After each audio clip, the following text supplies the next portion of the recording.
Takže ideme, máme tu úplne prvý motovlog, ktorý natáčam, preto to asi tak aj vyzerá, jak to vyzerá. Treba ešte vychytať nejaké chybičky. Plán dnešného motovlogu je úplne jasný a to je, ako aj názov napovedá, hlavne predstavenie tohto motovlogu, ktorý dúfam, že bude pokračovať aj po tomto videu. Predstavenie motorky a ešte predtým idem na jednu hasičskú súťaž, ktorá začala o 12:00. Dúfam, že tam ešte niekto bude, ktorú by som si chcel trošku nafotiť, respektíve trošku si oprašiť foťák a pospomínať si čo jak, lebo už som dlhšie nefotil, takže treba mi trošku si to oživiť. Takže na hasičskú súťaž urobiť pár fotiek. Odtiaľ by som chcel ísť do Stropkova, asi do Stropkova. Myslím, že to bude bližšie ako do Svidníka. Treba mi ísť natankovať, ako asi vidíte. A trošku opláchnuť motorku a predstavenie motorky, kvôli čomu vlastne vznikol tento motovlog a kvôli čomu chcem motorku predstaviť hneď v prvom videu. No, to vysvetlím, pretože bol som pred 3 týždňami v Chorvátsku na motorke, na tejto tu. Tam vznikol nápad, že keď som videl tie scenérie, proste nádhernú prírodu, tak som si povedal, že kurník šopa, trebalo by niečo z toho možno pozdieľať aj medzi ľudí, pretože ja sám som takéto motovlogy veľmi rád pozerával a mám popozerané asi všetky videá, čo sú pohľadom cestovania na motorke a tejto tematiky, takže som si povedal, že skúsim aj niečo také a možno to niekoho bude zaujímať a keď nie, tak aspoň ja sa nejako kreatívne realizujem, čo vlastne v podstate stačí. Čiže prečo predstavenie motorky hneď na prvom videu? Dôvod je jednoduchý, pretože chystám sa zmeniť imidž tejto motorky pomerne výrazne a nie úplne dobrým smerom.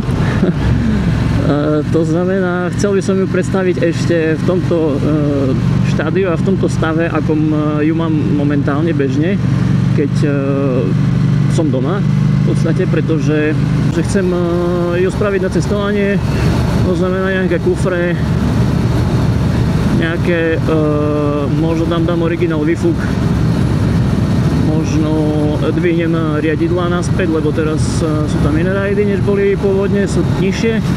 Čiže predpokladám, že nebude až tak dobre vyzerať, takže ešte by som rád ukázal v tomto svetle, upravenom podľa mojich predstav.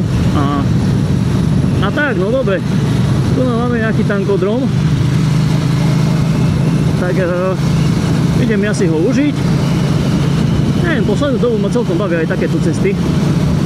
Odkedy som sa naučil jazdiť v stupačkách, že ma to nekope do prdele, každá diera, tak je to celkom zabavné aj po takýchto cestách.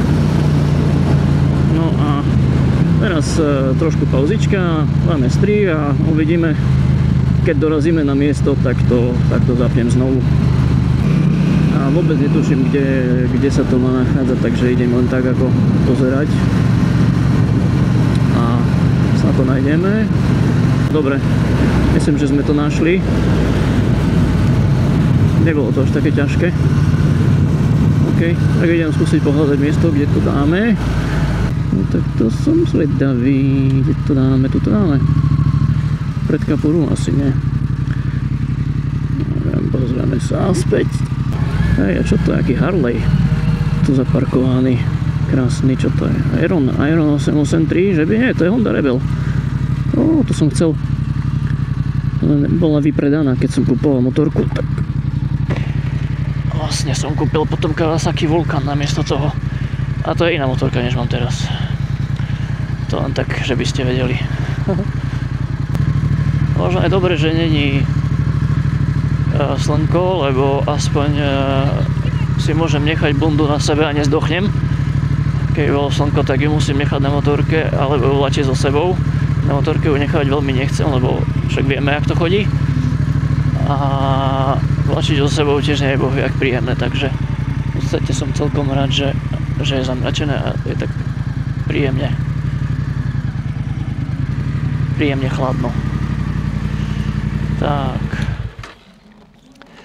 A teraz by bolo dobre tu nájsť nejaký šúter a hodiť ho pod stojan, aby mi nedrbla motorka dolu.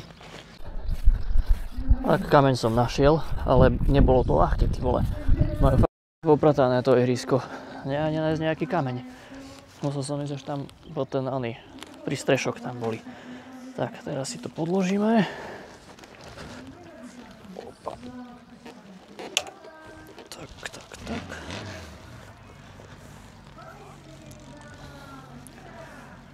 No, vynikajúco. No, musíme si obhľadnúť terén. Neschytám prúdom vody do ksichtu a hlavne do foťaku. Zvedavý, či tam niečo bude vidieť. Uvidíme.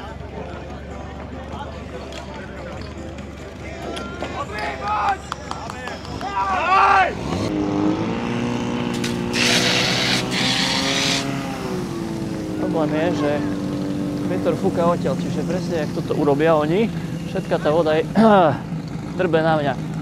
Skoro som použil iné slovo.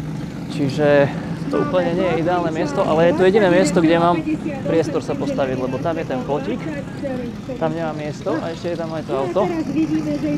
A v podstate, keď som stal kdekoľvek tam bližšie, tak prebehli okolo mňa v podstate hneď a od chrbta ich fotiť nemá zmysel.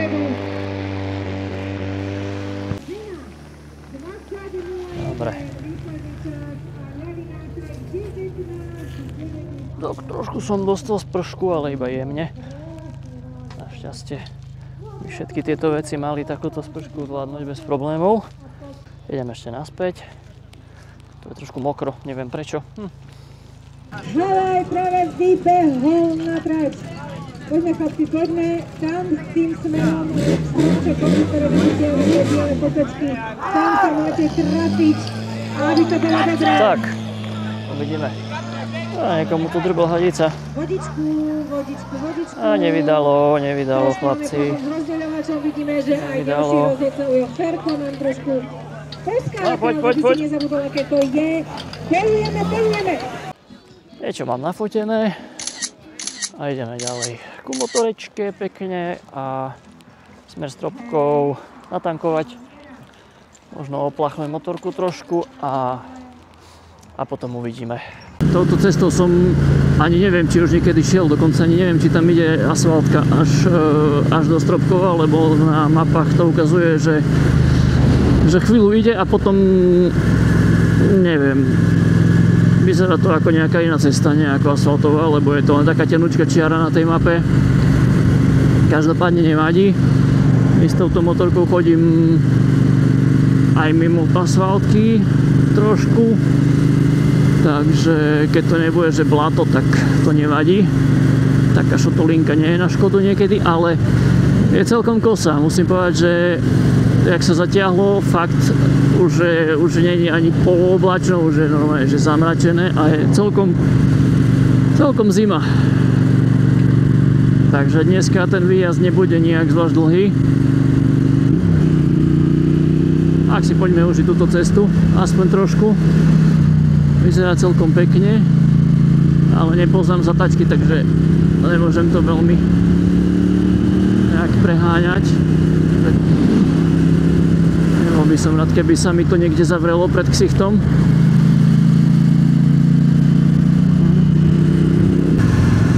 Pre mňa je to dneska o tom hlavne sa trošku zžiť s tým, že okrem toho, že jazdím si na motorke, tak ešte okrem toho riešim aj iné veci, ako napríklad zvuk, kameru, hej, že proste teraz kedy to mám zapnuté, kedy to mám vypnuté, či mám dobrý uhol tej kamery a tieto veci, s týmto sa zžiť trošku a zistiť, jak nahrávam mikrofónik, lebo vlastne tieto veci som vlastne kúpil len teraz, v podstate to dneska má premiéru, nikdy som to nepoužíval predtým, čisto som to kúpil len kvôli týmto vlogom. a kvôli tomu, že chcem ísť teda ten Balkán. Takže potrebujem sa s tým trošku naučiť robiť, potrebujem sa s tým trošku stotožniť. A práve preto som chcel začať s týmito videami ešte skôr, než vlastne vyrazím na cestu, aby som čo najviac vychytal, lebo predsa len keď sa nejaké objavia až... to je krásny výhľad. To som fakt ešte nešiel. Tak to sa mi páči, kamaráti, to sa mi páči. Takže chcel som ešte proste nejaké muchy vychytať predtým, ako idem na cestu, čiže zistiť, jak to nahráva, jak to nahráva zvuk, či to bude dobre, či to nebude dobre, čo ešte treba riešiť, hej, veľa vecí ešte proste stále čakám, kým mi prídu, jak som hovoril na začiatku. Ak to nie je vo videu, tak som to hovoril, ale som to nedal do videa. Čiže proste veľa vecí ešte čakám, kým mi prídu, aby som mohol nahrávať videá teda aj mimo motorky, nie iba z motorky, čiže je toho dosť, čo mám v pláne. Uvidíme, ako sa naučím s tým fungovať, pracovať. V podstate toto je taký moto fakt úplne strašne, že narýchlo, že proste začať aspoň nejak, aby som videl, čo z toho vznikne. Takže zatiaľ toľko a dúfam, že nahrávam vôbec. Si ani nesom istý, že som zapol kameru. Dúfam, že nájdem pumpu, lebo popravde stropkové som asi tak druhýkrát v živote, ak je to vôbec stropkov, ale asi hej. Takže dúfam, že idem dobre. No, umývárka. Hej, pumpa, výborne. Hneď po kope, paráda. Tak ideme si natankovať a neviem, či budem umývať motorku, lebo popravde nie je moc teplo a zase mi nevyschne, budem mať mokrú prdel z nej. No.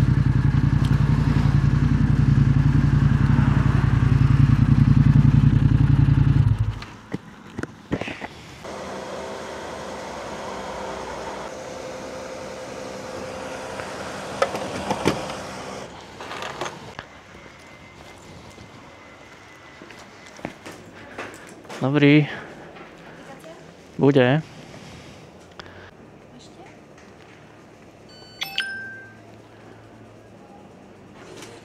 Ďakujem, dovidenia. Nejaký kolega.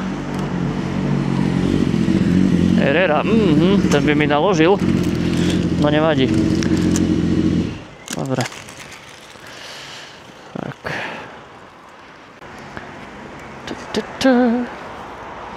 Platil som, hej? Dobre.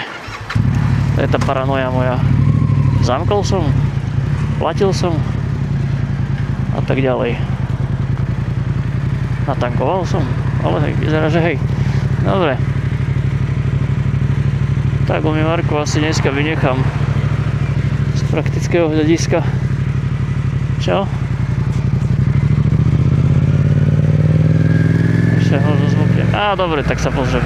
Možno, že už pricujem trošku aspoň od toho takého bordelu, keď pršalo predvčerom, čo som išiel do roboty. Dobre.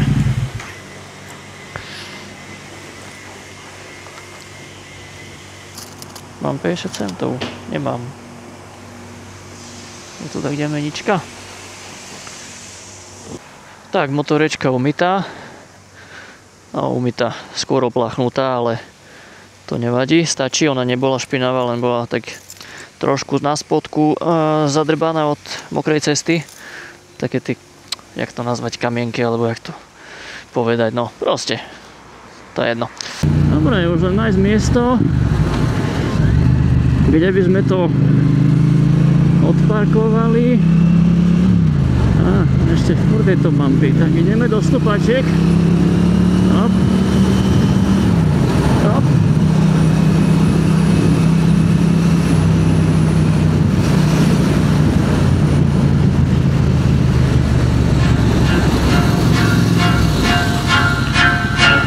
Dobre.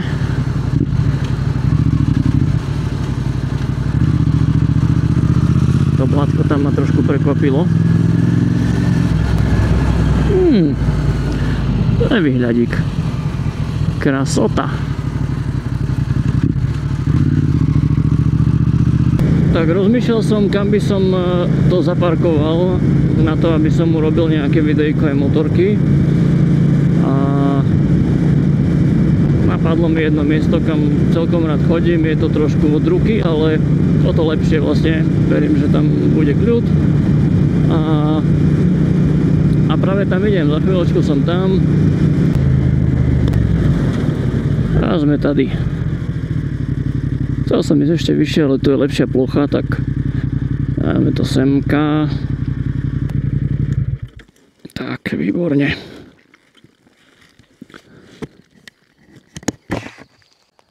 Tak, ako som sľúbil, v celej svojej kráse Yamaha XSR 700, ročník 2019.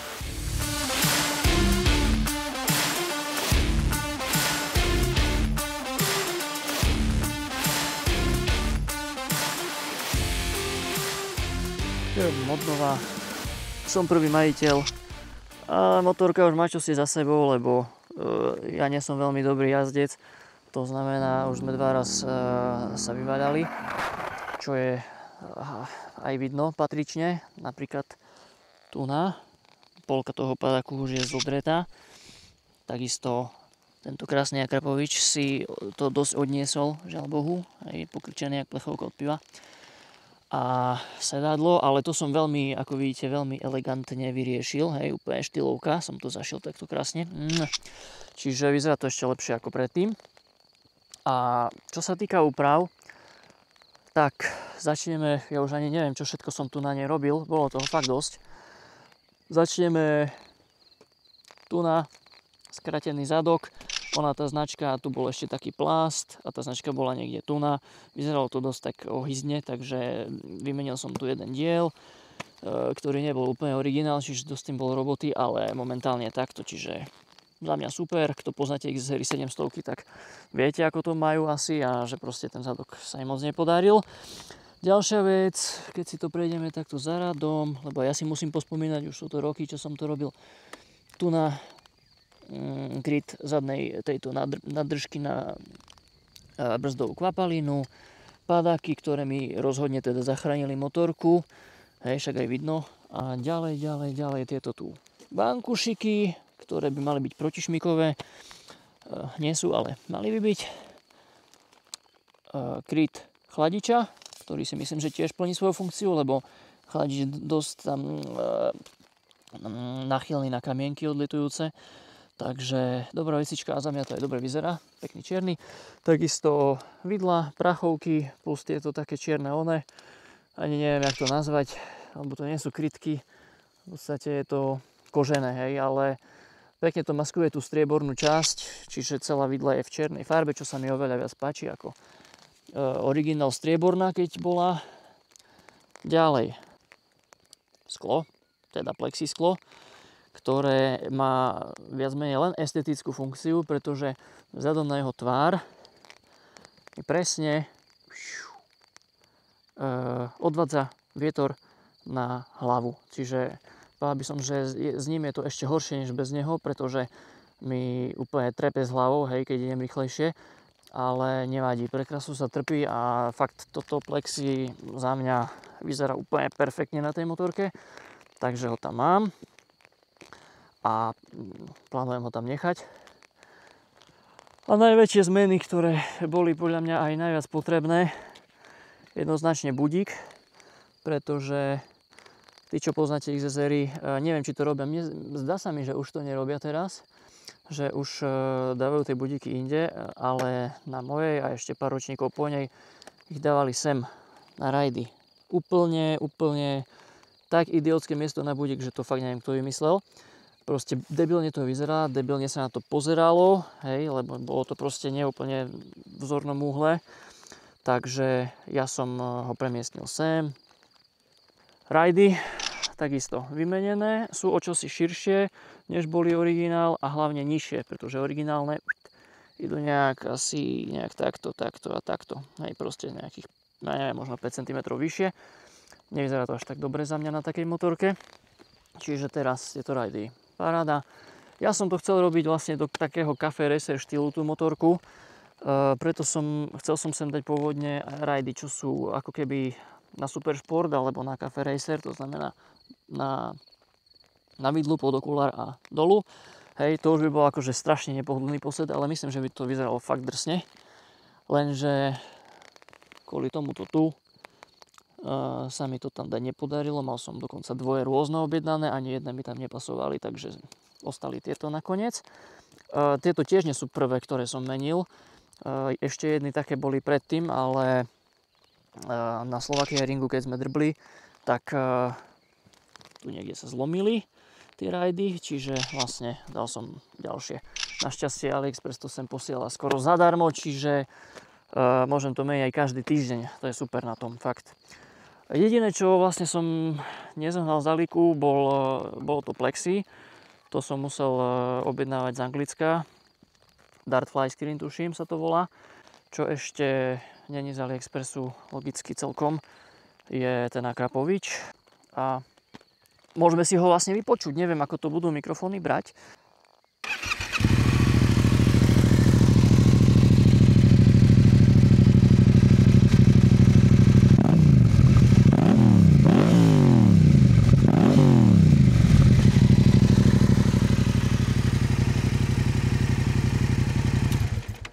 A proste nádhera.